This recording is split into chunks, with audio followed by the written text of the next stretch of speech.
no money, but you want to start a box truck business.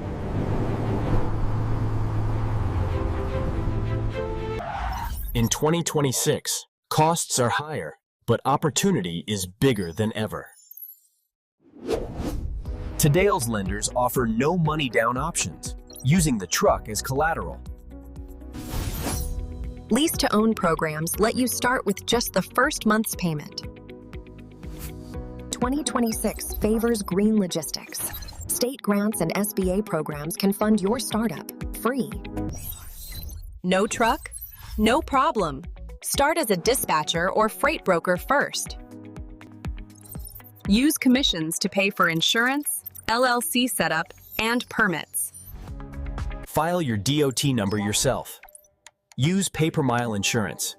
Grab free load board trials. Niche down. Use AI routing.